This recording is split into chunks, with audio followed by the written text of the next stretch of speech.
Hello guys, so welcome to a new video. So today I'm in a BMW 2 Series, also known as the F22 to the BMW enthusiasts. So today I have it's a 2-litre diesel engine which produces stock around 180 horsepower. And today I'm going to go into more detail with that. I'm going to show you around the interior and we're going to go on a drive as well. So let's get straight into this video. If you haven't subscribed already, please make sure that you do, and also follow my Instagram. I'll leave a link in the bio. Right, let's get into this video. So I just thought I'd show you a quick look around the BMW 2 Series. So a very thank you to Chloe, who's my mate, for letting me borrow this car. So really nice spec, to be fair. BMW M Sport model, and my friend's done quite a lot of little mods to it.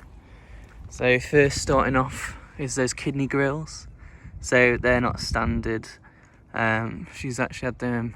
She's replaced them with black ones that look a lot better than the chrome. Splitter at the front. All this at the bottom.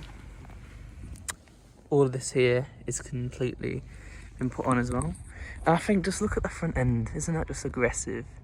Looks scary to me. Everything you touch in this car feels like good quality as well.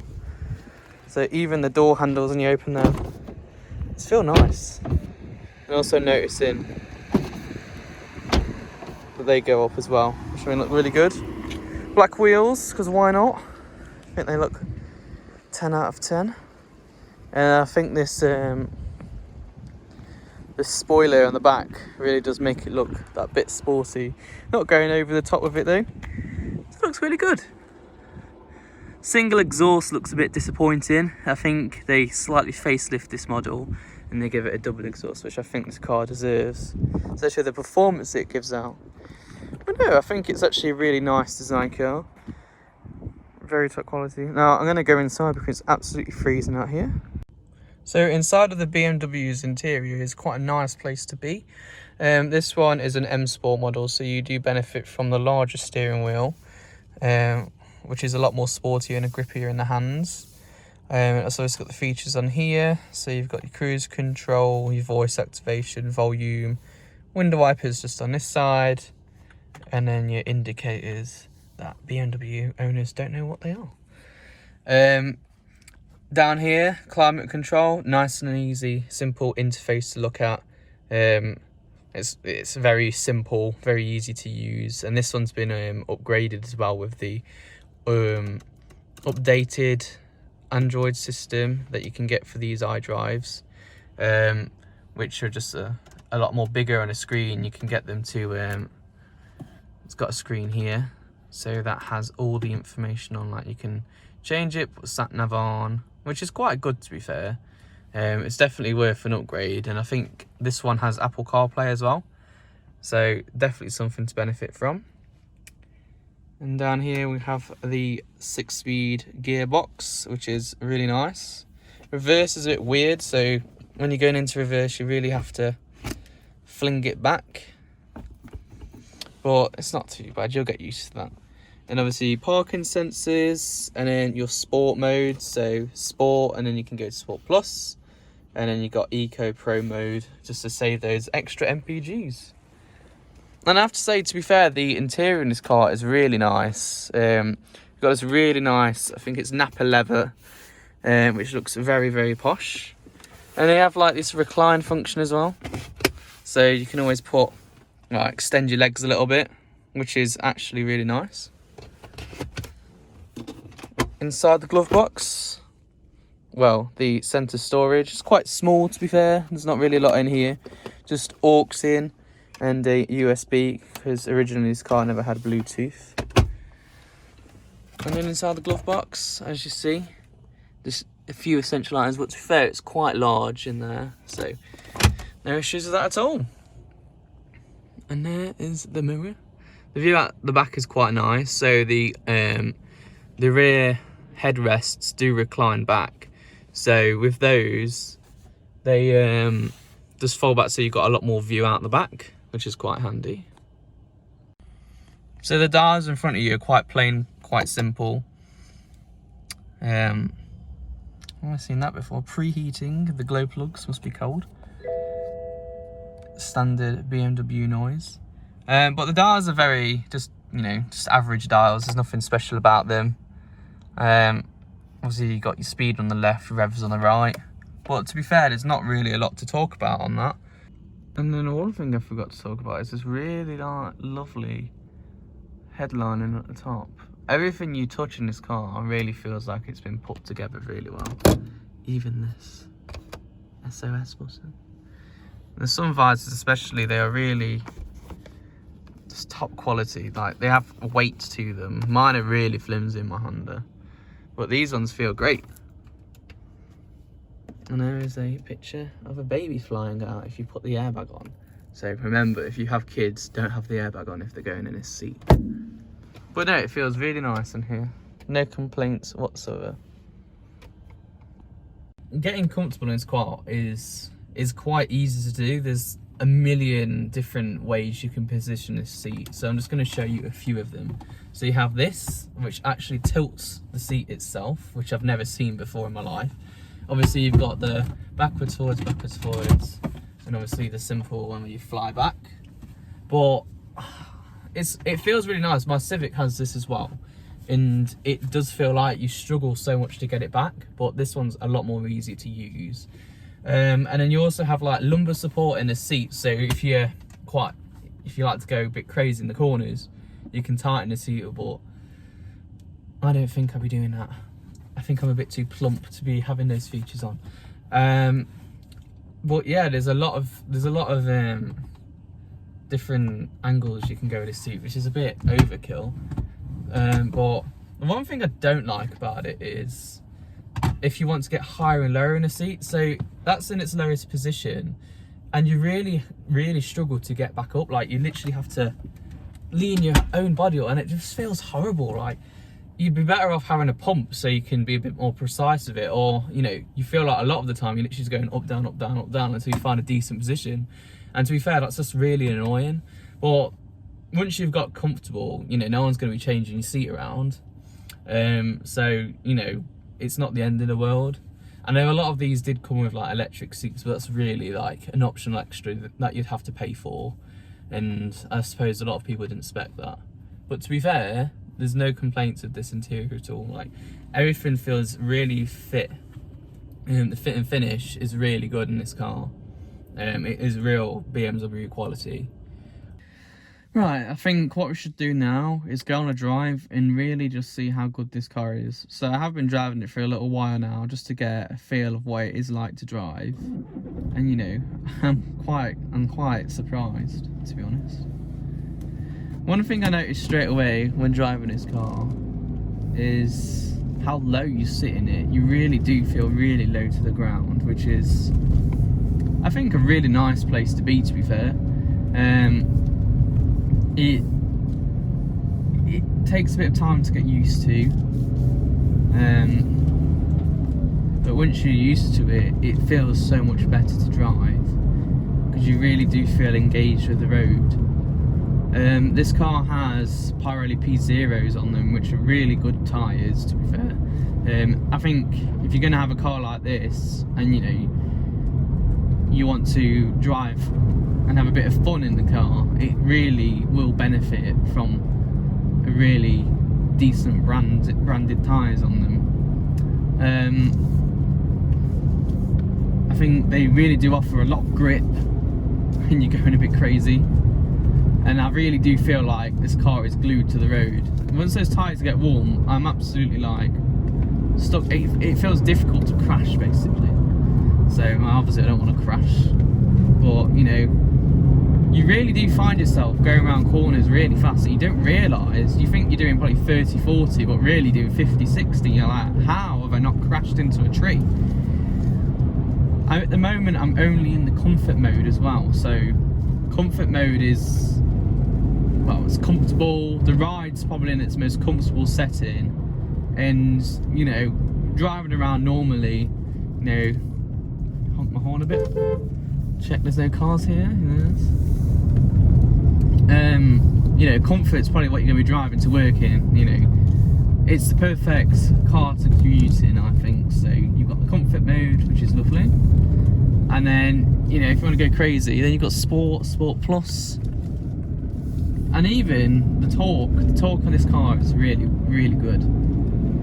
This car has been remapped, so it does obviously benefit from that. And in all honesty, I think I would recommend getting one of these remaps, purely because it only costs around £350 from Celtic Tuning. So this is where this one got done at, and you really do get decent performance that comes out of this car. I mean, I'm honestly surprised of how nippy this car is.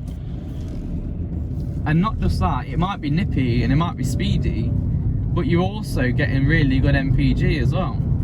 So what's not to like about that? I think, to be fair, it only costs around £55 to £60 to fill up the tank in this car.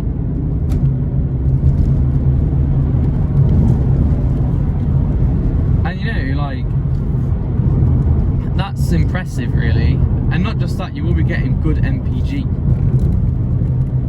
So at the moment I'm getting 51 MPG, which is rather optimistic seeing how I've been driving the car. But you really don't have to rev it high to get anywhere.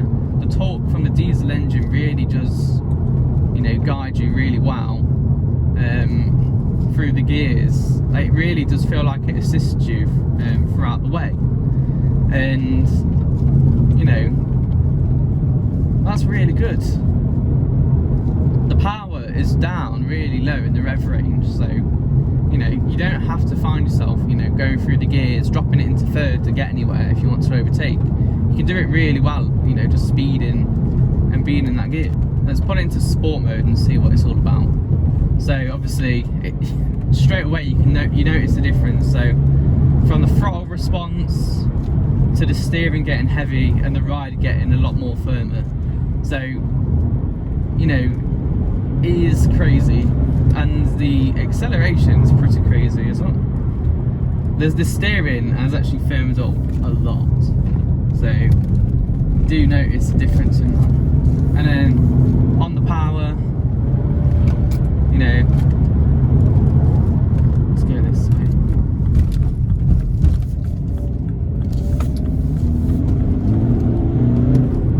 What you notice as well is the traction control really does assist the car really well, and you notice how much it limits you. So it's difficult to, you know, get into a bad situation where you know you're going to get tail happy, and I think that's quite reassuring for a rear wheel drive car, because as you know, like, a lot of the time when it's rear wheel drive you get a bit of oil slick, a bit of wet on the road, and you know, you find yourself in a tree, wrapped around a tree, and it's not what you want with a car that, you know, that costs quite a lot of money like this one.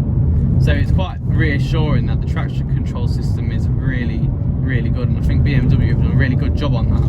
Obviously you can turn the traction control off, but that's something I'm definitely not going to do because I am well too scared to do that. So, but you know, comparing it to my Civic, which has, you know, half the power, it's a completely different machine. And it's one that definitely puts a smile on my face when I'm driving it. Now, my friend has said, you know, yes, you can use this car, happy days, but you just gotta put the amount of fuel that you use back in the tank, which I think's fine. I'm like, alright. Because at the end of the day, this car is quite economical. So definitely no complaints from me. It's just so good. So, you know, you don't really want to get one of the high mileage, sorry. You don't want one with really high mileage. So really you want to spend around 12 to 15 grand on a decent spec, decent engine, and a lower mileage with, you know, full service history. But to be fair, reliability wise, I can't see much going wrong. You know, the 2 litre diesel in this car is chain driven, so you know, you don't have to worry about that being replaced. It's not got a lot of gadgets in it, so there's not really much that will go wrong. You know, I think this is one before cars had to have like lane departure and all that crap with them, which just ruins the driving experience, I think, personally. But it's just a really good car to drive. You can really have some fun in the corners, and it doesn't slide. The grip from these P0 tyres are unreal. It's so good.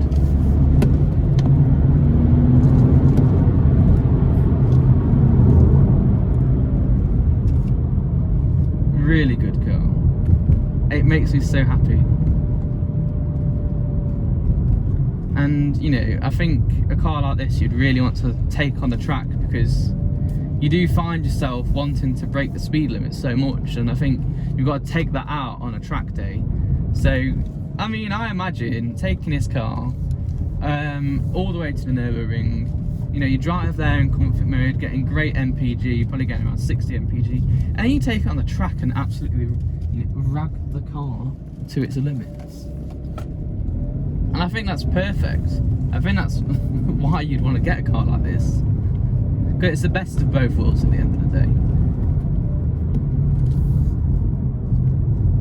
It really is the perfect cruiser and the perfect performance car in a nutshell. I can't think of anything else that, you know, will put a smile on your face in the performance department as well as the economy department.